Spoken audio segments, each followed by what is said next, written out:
नमस्कार दोस्तों। जब हम स्कूल के दिनों में पढ़ते थे तो प्राथमिक माध्यमिक कक्षाओं में हमें भूगोल विषय के अंतर्गत पृथ्वी की उत्पत्ति, इस धरती की बनावट, महासागरों, महाद्वीपों, पहाड़ों, नदियों, इन सब बातों के बारे में पढ़ाया जाता था। इसके लिए हम उन दिनों बाज़ार से एक एटलस, जो दुनिया भर का मानचित्र होता था, अलग अलग देशों का, वहाँ की जलवायु और भूगोल संबंधी उसमें सारी जानकारियाँ हुआ करती थी, वो लाते थे और उसको हम पढ़ते भी थे। तब उसमें बहुत सी चीज़ें भूगर्भीय हलचलों के बारे में, भूकंप के बारे में, ज्वालामुखियों के बारे में, आइसबर्ग के बारे में, इस तरह की वहाँ के पर्यावरण, वहाँ की जलवायु, अलग अलग क्षेत्रों के वातावरण के बारे में तथ्यात्मक चीज़ें देखने को मिलती थी। सुनामी, भूकंप और ज्वालामुखी जैसी घटनाओं को केवल हम अनुमान के आधार पर ही सोचते थे, कल्पना करते थे कि ये कितनी खौफनाक हुआ करती हैं। कभी कभार अखबारों में कुछ ऐसे समाचार मिलते तो हमारी उसमें रुचि जागृत होती और हम बड़ों बूढ़ों से पूछते कि आखिर ये कैसे होता है, क्योंकि उन दिनों टीवी माध्यम या इंटरनेट का माध्यम तो था नहीं, लेकिन अनुमान के आधार पे हम इसकी भयावहता का अनुमान लाया करते थे। लेकिन आज सब कुछ बदल गया है। अब इन प्राकृतिक आपदाओं को ही नहीं, बाकी दुनिया की सारी हलचलों को आज की पीढ़ी और उनके साथ हम पुराने लोग भी, जिन्होंने इंटरनेट, टीवी का युग शुरुआत अपने बचपन में नहीं देखा था, वे इन घटनाओं को घटते हुए साक्षात अपने सामने देख सकते हैं कि किस तरह होते हैं। उनकी भयावहता को हम अनुमान जो लगाया करते थे कल्पना से, लेकिन अब वो साक्षात उन घटनाओं को हम सामने अपनी आँखों से स्क्रीन पर देख पाते हैं। ये बहुत बड़ी बात है। ये नई प्रौद्योगिकी या तकनीक की ही देन है। ये सब हमारे सामने अब घटित होता दिखाई देता है। तो ये बात इतनी आगे तक बढ़ चुकी है कि ज्वालामुखी जैसे भयावह दृश्य को देखने के लिए पर्यटकों के लिए ज्वालामुखी पर्यटन तक की सुविधा मिलने लगी है। अब पर्यटक किसी टूर एजेंसी की तरह के साथ जाकर बिल्कुल अपने सामने अपनी आँखों से इन घटनाओं को देख सकते हैं। कई देशी विदेशी पर्यटकों के यूट्यूब व्लॉग्स और उनके बनाए वीडियो में हमने भी ऐसी रोमांचक यात्राएं की और ज्वालामुखी के फूटने और उसमें वहाँ तक पहुँचने की उस संघर्ष को साक्षात टीवी स्क्रीन पर देखा, कुछ जानकारियाँ जुटाई, कुछ पढ़ा। तो यह सब देखना बहुत रोमांचक था। हमने आइसलैंड और इथोपिया के कुछ जीवित ज्वालामुखियों की सैर व्लॉगर्स, देशी विदेशी व्लॉगर्स के साथ की। उस अनुभव को देखा, परखा, प्राप्त किया। मानस अनुभव। दीपांशु, बंशी, वैष्णव और शुभम जैसे हमारे कुछ व्लॉगर दोस्त तो हमारे साथ रहे ही, उनके साथ तो हमने देखा ही। कुछ विदेशी पर्यटकों के साथ भी ये यात्रा हमने YouTube वीडियो के माध्यम से की।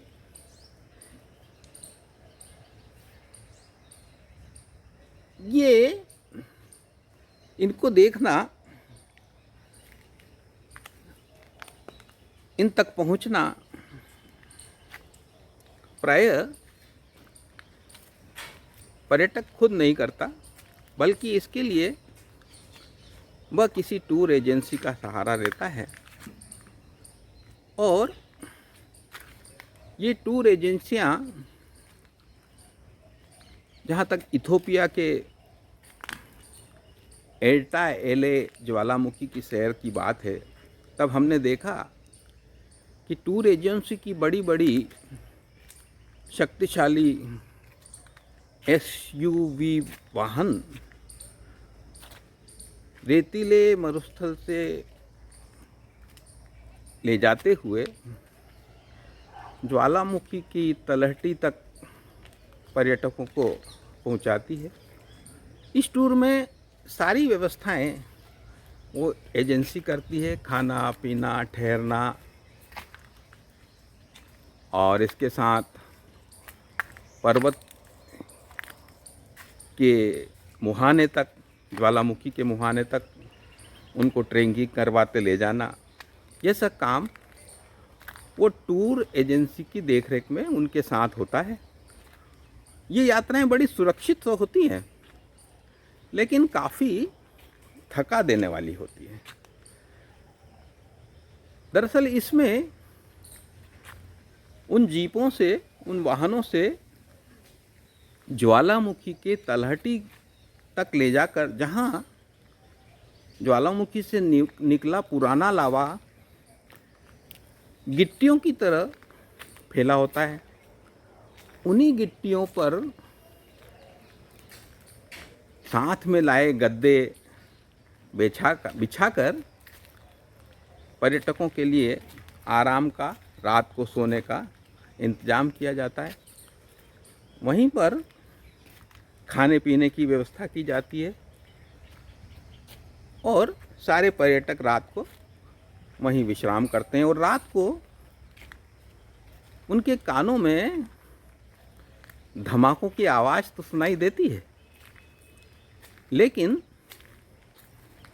आग के निकलने को वे उस वक्त नहीं देख पाते हैं। और जब तड़के सुबह करीब 4 बजे वे पर्यटक ज्वालामुखी के मुहाने की ओर ट्रेकिंग करते हैं, तब धीरे धीरे वे आगे बढ़ते हैं और काफ़ी जो बीच में लावा आता है, उसी लावा पर उनको चलते जाना होता है। ये लावा काफ़ी पुराना होता है, 1-2 माह पुराना, बहुत ज़्यादा पुराना भी नहीं।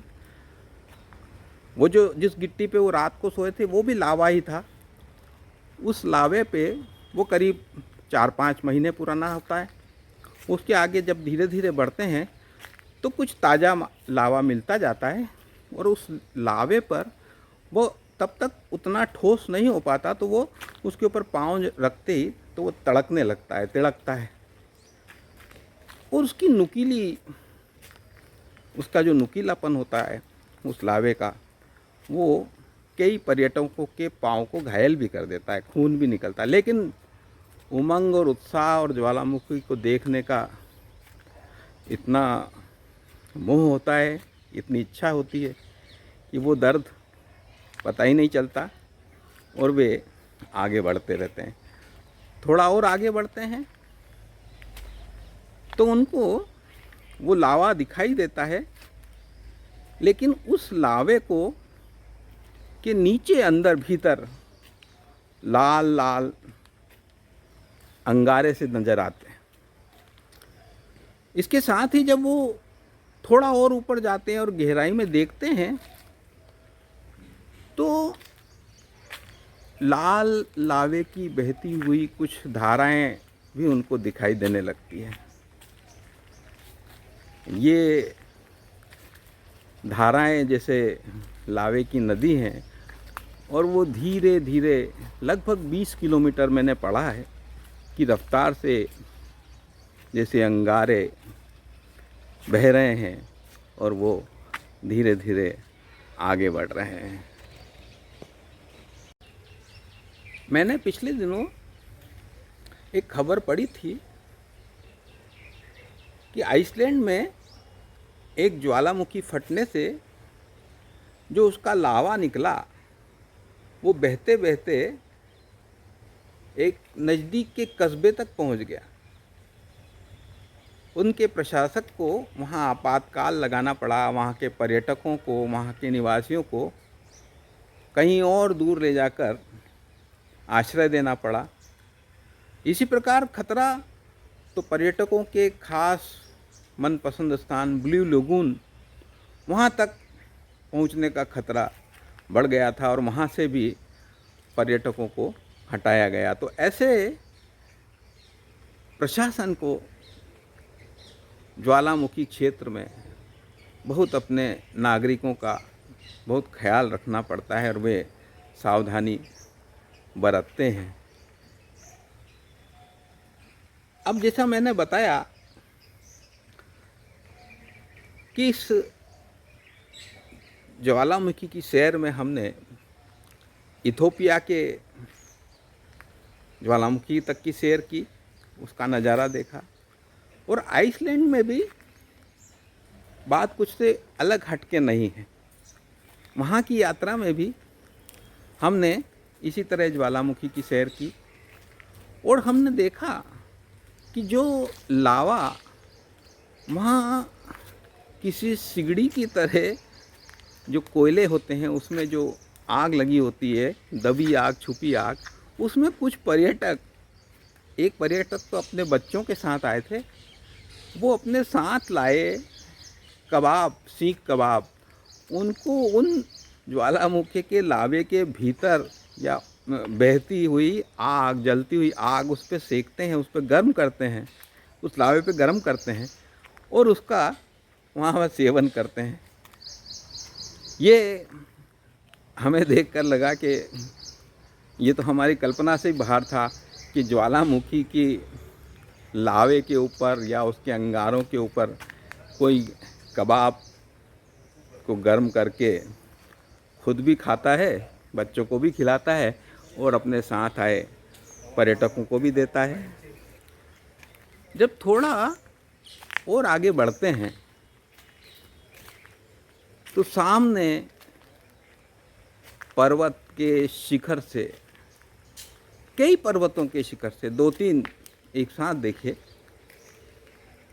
उनके मुंह से गर्म गर्म लावा फव्वारे की तरह फूटता है, चिंगारियाँ निकलती हैं, गैस के भी कुछ धुएं सही की तरह दिखाई देने लगता है